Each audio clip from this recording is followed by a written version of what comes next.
Chapter 12 जो एक बहुत ही अच्छा कविता है।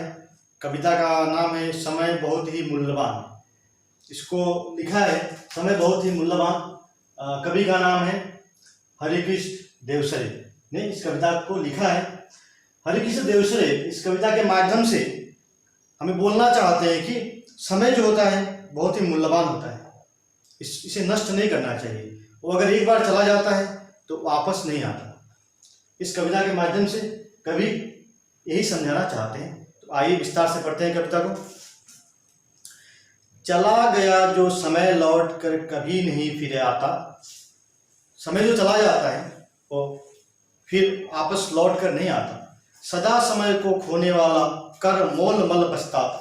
अगर समय को सदा अगर जो समय को सदा खोता है, समय का वैल्यू नहीं देता है, वो हाथ मोल कर हाथ पछताता है। जिसने इसे न माना उसको इसने ठुकराया। समय को जो नहीं माना है, समय ने उसको ठुकरा दिया है।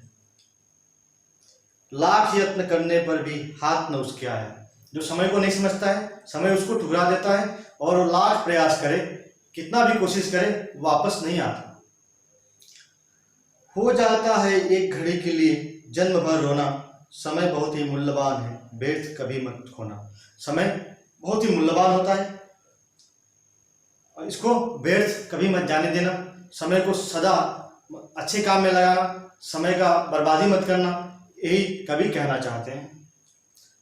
धन खो जाता श्रम करने से फिर मनुष्य है पाता।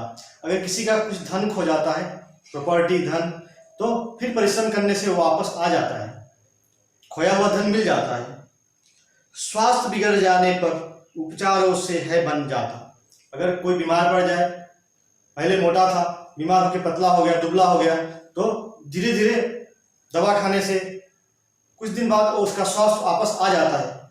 लेकिन समय तो नहीं आता। समय जो चला जाता है चला जाता है। विद्या खो जाती फिर भी पढ़ने से है आ जाता। अगर हम लोग कुछ भूल जाते हैं, फिर पढ़ते हैं तो याद करते हैं, फिर वो आ जाता है वापस। लेकिन समय तो नहीं आता। लेकिन खो जाने से मिलती नहीं समय की थाती। समय की थाती जो है वो खो जाने से वापस नहीं मिलती है। समय को बहुत बचाकर रखना चाहिए। जीवन भर भटको छानो दुनिया का कोना कोना। समय बहुत ही मूल्यवान है, व्यर्थ कभी मत खोना। जीवन भर भटको, इधर उधर घूमो, लेकिन समय का जो बर्बादी है उसे मत करना। समय को व्यर्थ कभी मत जाने देना, क्योंकि समय बहुत ही मूल्यवान है। रहती थी बापू की कटी में हरदम घड़ी लटकती। बापू अपने कमरे में, बापू को मालूम है बापू किसे बोलते हैं? महात्मा गांधी को। तो वो हमेशा अपने कमरे में घड़ी लटका कर रखते हैं, क्योंकि वो समझते थे समय का मूल्य क्या होता है, समय को बर्बाद नहीं करना चाहिए, इसलिए वो हमेशा कमरे में घड़ी लटका कर रखते थे। उन्हें एक क्षण की बर्बादी थी अत्याधिक खटकती। एक क्षण, एक मिनट का भी बर्बादी, एक सेकंड का भी बर्बादी वो नहीं चाहते थे। अगर बर्बाद हो जाता तो उनको उस पर पश्चाताप होता था। बच्चों तुम भी उसी भांति पल पल से लाभ उठाओ। उनके भांति पल पल से मतलब लाभ उठाओ।